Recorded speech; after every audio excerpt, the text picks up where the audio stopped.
Olá, como vai? Seja bem-vindo ao Saber Direito Debate. Hoje vamos falar sobre o direito das telecomunicações. O nosso convidado é o advogado Marcelo Bechara, especialista em direito de comunicação e tecnologia. Professor, muito obrigado pela sua presença aqui no Saber Direito Debate. E eu queria, nesse primeiro momento, fazer uma pergunta relacionada à nossa emissora, que está fazendo aniversário. E eu queria perguntar ao senhor sobre a importância de ter um veículo como a TV Justiça, né, tratando dos temas que ela trata todos os dias. Obrigado pelo convite. A TV Justiça é um case mundial, né? Acho que não deve ter, ou se tem, não deve ter na mesma dimensão, um canal totalmente dedicado a levar um conteúdo que é muito técnico, que é muitas vezes não compreendido pela sociedade como um todo, e tentar traduzir isso para o cidadão comum. Eu acho que isso é um dos pilares da democracia. A democracia, ela nada mais é do que você ter acesso à informação com liberdade, né, de expressão e dar ao cidadão as ferramentas necessárias para ele reconhecer seus direitos. E nada melhor do que você ter a TV Justiça. Existem várias formas de se fazer isso, né? A nossa Constituição, ela foi muito sábia quando ela estabeleceu que a televisão brasileira deveria estar calçada em 3 grandes modelos. O privado, que são as grandes redes de televisão, né, que no Brasil tem muita expressão, muito sucesso.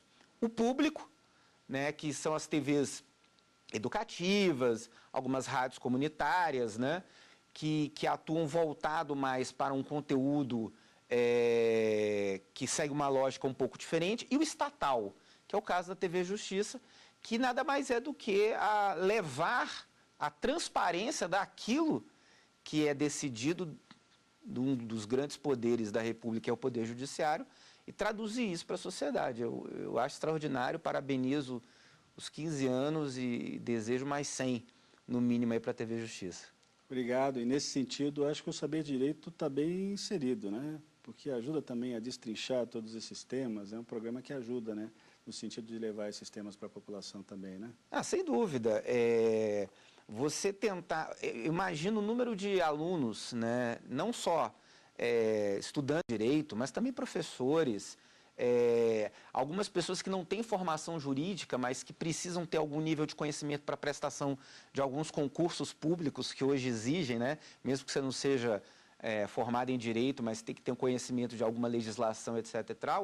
E você poder levar esse conhecimento, um conhecimento de forma didática, apresentada num formato em que dê condições de você capturar aquela informação. Eu sei que depois os formatos são colocados na internet, então eles podem ser revisitados de tempos em tempos. Eu acho extraordinário. E no seu caso, professor, como é que o direito surgiu na sua vida? Eu desde sempre, né? Desde os tempos de colégio, né, graças a Deus, eu não passei por uma dúvida, eu não tive dificuldade em saber o que eu quero ser da vida. Teve crise vocacional? Eu não tive essa crise vocacional, ainda bem. E então, desde do colégio, eu já sabia que eu queria fazer direito. Eu não sabia exatamente qual carreira jurídica que eu iria seguir. Naquela época eu pensava, quem sabe eu vou ser juiz, quem sabe eu vou ser promotor, porque no começo da faculdade de Direito tem muito essa coisa, né, do magistrado, né, da responsabilidade. Agora, solenidade. Exatamente, e obviamente isso é extremamente cativante. Mas eu, sem dúvida, me apaixonei pela advocacia, né, e numa área muito, muito específica, né, numa área que naquela época, nós estamos falando talvez no final dos anos 90, ainda estava bem engatinhando. Se hoje está engatinhando, imagina naquela época. Então, tecnologia e direito, para mim, sempre existiram, sempre coexistiram. Eu nunca consegui enxergar de forma diferente. E é por isso que eu estou aqui. Mas o senhor também era músico, né? Nos revelou aqui. Não teve nenhuma indecisão nessa hora entre seguir a carreira artística e o direito? Não, sabe por quê? Eu acho que uma área como a do direito que eu lido, que é o direito da comunicação, permite você lidar exatamente com todos esses elementos. Tecnologia, música com tecnologia, arte, propriedade intelectual, criação, criatividade. Eu devo muito ao aprendizado que a música me deu, porque o exercício da criatividade na música, para mim, foi muito importante para eu aplicar isso numa área nova para você desbravar, que ainda não existiam grandes leis, pouca doutrina, muita criatividade que precisa até para você convencer um juiz de que de uma determinada causa, de um assunto que é completamente estranho a ele, né? Que está mais acostumado a lidar com os direitos tradicionais. Então eu devo muito isso também à cultura de um modo geral, à comunicação, em especial à música. E foi na faculdade que esse interesse se acentuou por tecnologia, direito, comunicação? Eu me lembro que quando no Brasil a internet comercial chegou mais ou menos em meados dos anos 90, quando eu estava já fazendo o vestibular para ingressar na faculdade de Direito, a internet tinha acabado de chegar do ponto de vista comercial, né? Era ainda aquela BBS internet, aqueles provedores discados. E naquela época as pessoas ficavam, como era ligação telefônica, para você não pagar uma conta telefônica extremamente cara no final do mês, você ficava de madrugada. Porque na madrugada a ligação telefônica contava um pulso. Naquela época nem era digital, era pulso. Então era muito comum eu passar as madrugadas e, obviamente, com a internet na velocidade que tinha, você tinha que esperar muito até uma tela aparecer. E desde aquele momento, eu já comecei a imaginar como que seria, como que o direito lidaria com aquela situação. Ou seja, nós temos um ambiente em que as pessoas se relacionam, um ambiente onde negócios são feitos, relações são estabelecidas, direitos são violados. E desde o começo da faculdade eu já sabia. Eu falei assim, não, eu vou mexer na área de direito, de tecnologia, com um foco importante na internet, mas ao longo desse aprendizado eu acabei também abraçando outras atividades que são correlatas. Professor, vamos à nossa primeira pausa? Vamos lá. Perfeito, vamos ao intervalo. O Saber Direito Debate volta daqui a pouco. Até já.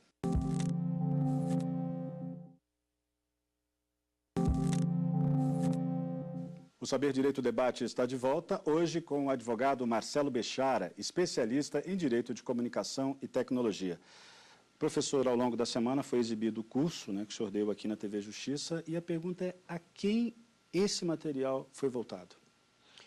Eu preparei um material que fosse, obviamente, tivesse um foco jurídico para ser aproveitado, tanto por professores quanto por estudantes de direito, mas eu tentei trazer ao longo dessa semana situações bastante atuais. Qual que é a minha pretensão? É despertar o interesse. É mostrar que, evidentemente, nós temos os ramos tradicionais do direito, eles sempre permanecerão, mas que o direito também pode ser algo desafiador, que pode ser algo que pode pensar o futuro, né? A carreira jurídica é sempre muito vinculada a questões mais formais, tradicionais, e você discutir temas do terceiro milênio, eu acho que é um desafio extraordinário. A minha ideia era tentar despertar isso nas pessoas, obviamente, em especial nos alunos, nos estudantes. Então vamos a eles. Eu queria ouvir a sua opinião sobre a legislação, se o senhor considera que ela esteja ajustada a esse tempo de mudanças, né, tão rápidas, tão frenéticas, né, especialmente na área, né, das telecomunicações. Ora, na área de telecomunicações propriamente dito, a legislação ela data desde os anos 60, já existe uma certa estabilidade, nós passamos por um processo de privatização dos anos 90, tem uma lei geral de telecomunicações, e a radiodifusão, anterior a isso, também já tinha alguns regramentos que estabelecem o funcionamento, e é por isso que esses modelos de serviço são bem-sucedidos no Brasil, até por conta dessa estabilidade. Quando nós partimos um pouco para a área de internet, agora nós estamos começando a ter leis, e isso tem que tomar muito cuidado, porque você legislar sobre tecnologia é uma coisa muito delicada, porque a tecnologia evolui e a lei fica lá, sem ter eficácia, sem ter o propósito para o qual ela foi feita. Então, o legislador, ele tem que ter essa capacidade de saber, efetivamente, que aquela lei vai perdurar, né? E o Brasil vem discutindo muito isso. Nós tivemos discussões recentes no Marco Civil da Internet, da própria definição da TV digital, estamos discutindo agora a proteção de dados pessoais, e o próprio Poder Judiciário já está enfrentando muitos desses temas que, independente da existência ou não de leis, tem que se dar uma resposta à sociedade, principalmente na área criminal, né? Não tem como não dar uma resposta, esperar uma lei, né? Mas a gente está evoluindo dentro do modelo, né, do processo legislativo brasileiro, que a gente sabe, né? Ele tem seus caminhos, seus percalços, mas eu acho que a gente tem evoluído relativamente bem. O senhor falou em regramento, internet. É terra de ninguém, a internet? Não, nunca foi. A internet, ela quando começou, ainda comercialmente falando, a internet nasceu nos anos 60, né, num projeto militar, mas a internet mais próxima daquilo que nós conhecemos como a internet comercial, começou nos anos 90, ela, até por ser nova, ela criou essa sensação que ainda existe, de certa forma, de que é um ambiente em que tudo pode, em que as pessoas fazem o que querem, agem como querem, que não há qualquer tipo de responsabilidade. O que nós temos observado ao longo dos anos é que não é bem assim, né? A internet nada mais é do que um espelho, muitas vezes potencializado, mas um espelho da sociedade, né? As transações que são feitas bancárias, por exemplo, numa agência física, você pode fazer hoje por um telefone celular. E evidentemente, compras, direito do consumidor, relações familiares que acabam tendo algumas sequelas e conflitos por conta de aplicativos em redes sociais, né? E muitas vezes não é uma coisa tão nova. Na verdade, a internet ela acaba representando num formato digital algo que já acontece desde sempre entre nós. Então, sem dúvida alguma, não é uma terra sem lei. Há mais de 20 anos eu li um livro do Nelson Roineff que falava sobre a nova televisão, na qual um dia os telespectadores que fariam a própria grade de programação a partir de um cardápio pré-existente, enfim. Me parece que a gente já chegou nessa fase. Para onde é que a gente vai? Olha, essa fase que a gente chama de User Content Generation, que é a geração que produz conteúdo, hoje nós temos portais, né, que carregam conteúdos de todos os níveis, né? E de redes sociais. Então, você tem conteúdos de extrema qualidade, que nasceram, inclusive, na internet, depois até foram para a rede de televisão, e você tem conteúdos que não têm tanta relevância assim, né? Mas nada mais é do que uma forma de expressão. O ser humano, né, desde o tempo da caverna, quando ele fazia os registros, né, rupestres, expressando alguma arte, desde sempre a vontade de se expressar, a sua identidade, de mostrar a sua capacidade, isso acompanha o ser humano. E não seria diferente na internet. Então, quando você dá ao usuário a possibilidade dele ser um repórter numa situação ali de flagrante de uma determinada cena, ou fotografando, é evidente que isso, dando essa possibilidade, ela floresceria, né? E o Andy Warhol tinha razão, né? No futuro, todo mundo teria seus 15 minutos de fama. Hoje eu já acho que são 15 segundos, né? E nem sempre de fama. Às vezes são 15 segundos de ter uma reputação muitas vezes lesada, né, por conta de situação, que são os problemas que a rede social, de um modo geral, e a internet trazem. Por que as empresas de internet costumam ter uma dificuldade de colaborar com a justiça? Ora, eu acho que tudo que é novo causa perplexidade. Eu vou dar um exemplo aqui bem interessante. Existe um lado positivo, tá, de você ter essa disrupção, ou seja, do novo, porque se você cria ambientes muito fechados, você acaba, de certa forma, sufocando a inovação. Por outro lado, essas empresas que são disruptivas, que se lançam, muitas vezes de forma global, elas tendem a se considerar meras empresas de tecnologia. E de repente, ela se torna uma grande empresa que tem presente em todos os países e ter que se adaptar a cada país, ela acha que não, aqui não basta seguir a lei da Califórnia, onde está lá a minha empresa.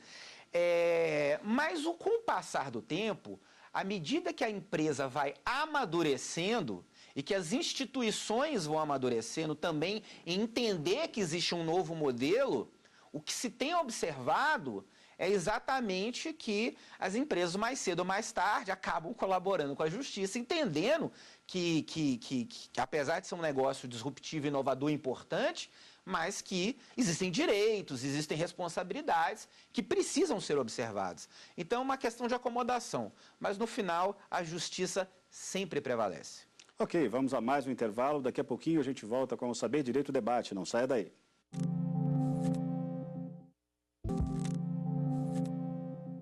Voltamos com o Saber Direito Debate. O nosso convidado é o advogado Marcelo Bechara, especialista em Direito de Comunicação e Tecnologia. Estamos falando sobre o direito nas telecomunicações. E agora vamos tratar dos livros que o nosso convidado trouxe aqui, começando pelo Marco Civil da Internet, de Jorge Salomão Leite e Ronaldo Lemos. O que é que se pode falar a respeito dessa obra? Quando o Marco Civil da Internet foi publicado, vários livros foram... e até hoje saem muitos livros sobre o Marco Civil. Eu tenho certeza que aí nas universidades muitos estudantes resolveram fazer do Marco Civil a sua monografia de conclusão de curso.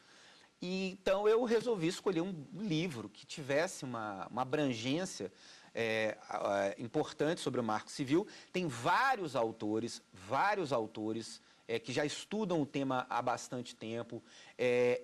Cada artigo, cada inciso é abordado dentro de artigos que foram publicados. E é um livro bastante completo, inclusive com considerações que nem inclusive do deputado federal que foi relator, de engenheiros, é bem completo. O senhor também trouxe aqui Direito das Comunicações, de Erickson Scorsin. O Erickson ele conseguiu, num livro, que não é um livro muito grande, falar de tudo. Então ele fala de TV por assinatura, radiodifusão, telecomunicações, internet. Eu acho que esse é um livro para quem quer começar a entender um pouco desse direito, extremamente interessante, fascinante, porque consegue colocar todos esses temas de uma forma bastante organizada. Ele fala até de criptografia, que é um tema que a gente não abordou aqui, né? Que é um tema interessantíssimo também, né? Em relação à segurança. A gente está muito bem nessa área de criptografia? Como é que a gente está hoje? Já tem o ICP Brasil, a Infraestrutura de Chaves Públicas Brasileiras, é uma entidade governamental, é uma autarquia, que tem como papel exatamente regular a criptografia. Sim, o Brasil já está bem avançado, a Receita Federal, os bancos, algumas declarações de rendimento já são feitas. As pessoas jurídicas são obrigadas a fazer mediante assinatura.